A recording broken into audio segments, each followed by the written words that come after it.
मांगल्य शिवे सर्वार्थ साधके शरण्यत्र्यंबके गौरी नारायणी नमस्कृते।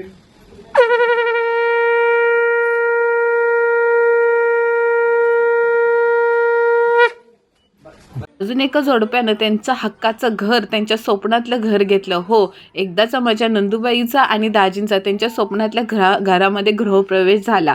आज होती वास्तुशांतीची पूजा। सर्वांच्या उपस्थिती, देवदेवतांच्या आशीर्वादामध्ये सगळी काही सकाळपासून धावपळ चाललेली होती। त्यांचा 1 महिना अगोदरपासून प्लॅनिंग चाललेला, वास्तुशांती असे असेल, घराचा सेटअप असा असेल, एवढं फर्निचर तेवढं फर्निचर, इकडं सेटिंग म्हणजे काय तर स्वप्नातलं घर, तर मनामध्ये हुरहुर तर लागणारच ना, कशी होते काय होते पूजा। हो, त्या दिवशी मी लेट पोचली, त्यामुळे व्हिडिओ बघायला थोडं ॲडजस्ट करा, कारण का कोणीही कशीही व्हिडिओ काढलेले आहेत। मी पोचली तेव्हा अर्धी वास्तुशांती पूजा झालेली होती। सर्व देवतांचे म्हणजे स्थापना चाललेली होती, होम हवन सगळं काही चाललं होतं।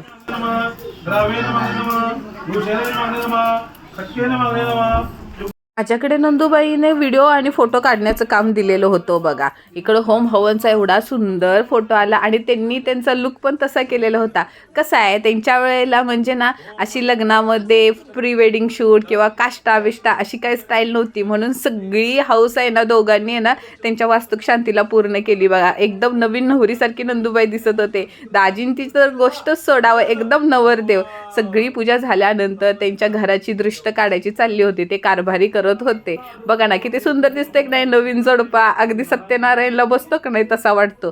शॉर्ट मध्ये तुम्हाला घर दाखवते, कारण का माहितीये का सगळे पाहुणे पण येऊन बसलेले होते, त्यामुळे घराचं तुम्हाला सांगता येत नाही। इंटरेस्टच बघा एवढा सुंदर आहे। वरती आहे ना, वरती सुद्धा लाइटिंग आहे बरं का। येता क्षणी आपल्या छत्रपती शिवाजी महाराजांचं तुम्हाला ते फोटो म्हणजे ते बघायला भेटतं, नाव नाही माहिती आहे मला। परत आपले स्वामी भेटतात, सगळं घर कसं एकदम पाहुण्याने असं गजबजलेलं होतं।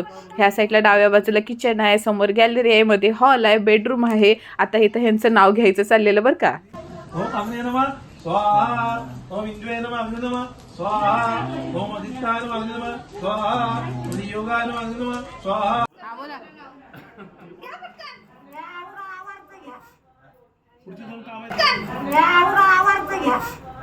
पुढचे दोन काम आहेत अजून। लोकांनी पाहिलेले स्वप्न आज पूर्ण झाले। रुपालीच्या येण्याने घराला घरपण आले। प्रतीक्षा आज तो दिवस आला, भरपूर दिवसाची प्रतीक्षा आज तो दिवस आला। सगळ्यांच्या आशीर्वादाने सुरू झाला नवीन संसार, सगळ्यांच्या आशीर्वादाने सुरू झाला नवीन संसार। आणि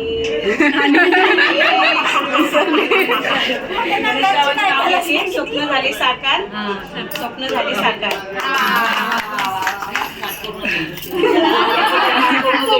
कसलं भारी वाटतंय ना, असं वाटतं की नाही खरंच त्यांचं नवीन लग्न झालंय आणि त्यांची वरात चालले आणि असं नाव घ्यायचं चाललेलं आहे। चिडवी पण तेवढी चाललेली होती, कारण का त्यांची फॅमिली एवढी मोठी आहे ना। मध्ये उभे आहे ते त्यांचे सासू सासरे आहेत, त्यांना 4-5 नंद आहेत, परत त्यांची फॅमिली आहे, पाहुणे मित्र मंडळी एवढे काय होते ना। सकाळच्या पूजेला एवढे काय जण होते, पण सकाळपासून पाहुण्याचे नुसतं असं लोंबाटाच लागलेला होता।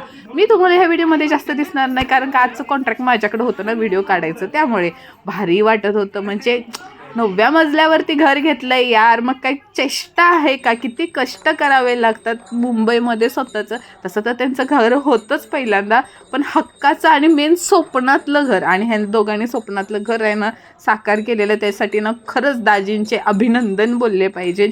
सगळं व्यवस्थितरित्या पूजा पार पाडली, त्याच्यानंतर आरती करण्यात आली।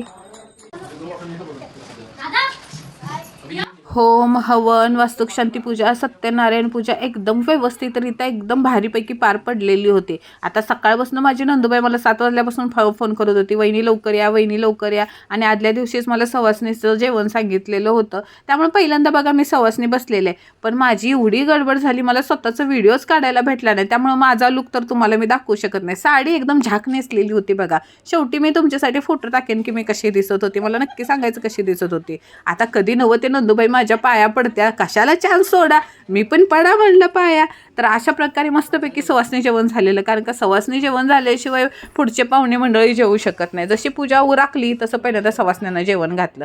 आणि आता काय झालं, त्याच्यानंतर आपलं कसं गावाला घर मोकळी असतात, घरापुढं अंगण असतं, पण आपली माहिती आहे मुंबई शहरातली कशी जागा ही असते, त्यात बिल्डिंगवाल्यांना तर असं करताच भेटत नाही. म्हणजे ही आपल्याकडे पद्धत असते की नाही, की वरनं बहिणी असतात ते पाणी सोडतात, म्हणजे वळचणीला आंघोळ होते. तसला काही कार्यक्रम करता नाही जमला म्हणून फक्त आपली पद्धत रीतिरिवाज कशाला सोडा म्हणून आपलं घराच्या बाहेर सीडी होती की नाही, तिथं त्यांनी त्यांच्या 5 बहिणी होती, त्या 5 बहिणीने पाणी शिंपडलं, म्हणजे जसं ब्राह्मण काकाने सांगितलं तसं, आणि सोन्याचं कौल त्यांच्या असं डोक्यावरती सोडलं. तर म्हणजे सोडायचं पण नाही आणि आपले रीतिरिवाज पण झाला बरं का, चांगल्या पद्धतीनं झाला. आता एवढ्या 9व्या मजल्यावरनं पाणी सोडलं असतं तर ते कुठं वाहून गेलं असतं, त्यांच्या डोक्यावर टक्कुऱ्यावर एक ठिपका पण पडला नसता, पण रीतिरिवाज तर आपला झाला. तर अशा प्रकारे दिवसाची पूजा आवरली. आणि ह्यो आहे माझा लुक बघा. संध्याकाळच्या वेळेला म्हणजे पाक 6-7 वाजता मला जरासा टाईम भेटला, मग कारभाऱ्याने आम्ही बिल्डिंगच्या खाली आलो आणि कारभाऱ्याने म्हणजे छान असे फोटो काढले, बरं भारी फोटो काढले. आता माझी भाऊजा आलेली होती, दुसऱ्या नंदुबाईची मुलगी होती, हे दीर होते, जाऊबाई होत्या, परत कारभाऱ्यांच्या मामीची सून आणि लोक आलेला होता, म्हणजे सगळे माझ्या ओळखीचे पाहुणे मंडळी पण आलेले होते. आता माझा भाऊ नव्हता आला कारण त्याला काम होतं, म्हणून माझे पप्पा आणि भाऊजा आलेले होते. आणि संध्याकाळचं जेवण, सकाळचं तर मस्तपैकी पुरणपोळी होती. काय माहिती, हां हो चालू दे.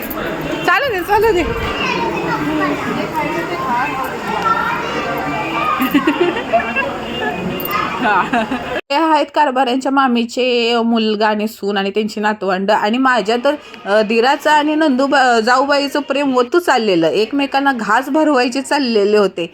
आता सगळ्यात मेन गोष्ट, नीलम कुठं जाईल तिथं नीलमची फॅन फॉलोविंग काही कमी आहे का? त्यांच्या ओळखीच्या नातेवाईकांमध्येच आपले सबस्क्रायबर भेटले बघा. मस्तपैकी फोटो काढून घेतले ना त्यांनी माझे, लय भारी वाटलं बघा. परत एकदा माझा लुक बघून घ्या, मी एकदम भारी असं ना कमरपट्टा लावलेला होता.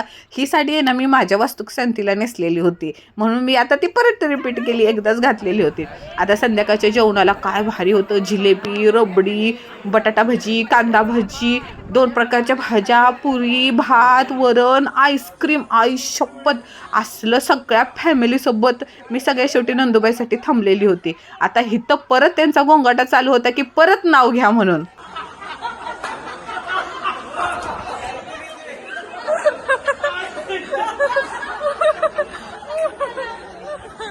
आजच्या जमान्यात खूप कमी कुटुंब एकत्र बघायला भेटतात बघा, त्यामुळे ह्यांचं कुटुंब बघून लय भारी वाटलं बघा. माझे भाऊजं, पप्पा, म्हणजे सगळ्या फॅमिलीवाल्यांसोबत फोटो काढलेले होते. कोणाचा फोटो चुकून माकून राहिला असला तर आय एम सॉरी, घालिंग लोटांगण करून माफी मागते, कारण का माझ्याकडे एवढे फोटो आणि व्हिडिओ नाहीत. बाकी काय पण सोडा, मी पण भारीच वाटत होतं. आणि हे बघा, हा आमच्याकडून आहेर होता बरं का नंदुबाईला दिरांना, जो सकाळी दाजीना सकाळी काष्टा आणि जे घातलेलं होतं ना, तो आमच्याकडून आहेर होता. आणि बाकी सगळ्यांनी फर्निचर वगैरे आहेर सगळं काही घेतलेलं आहे. तर असे काहीतरी शॉर्टमध्ये फोटो, शॉर्टमध्ये व्हिडिओ, पण जबरदस्त पूजा झाली. ही नंदुबाईची फॅमिली, हे त्यांचे सासू सासरे, बाकीच्या त्यांच्या नंदा फॅमिली म्हणजे कुटुंब वगैरे असं काहीतरी आहे. परत एकदा दाजींना आणि नंदुबाईला खूप खूप अभिनंदन.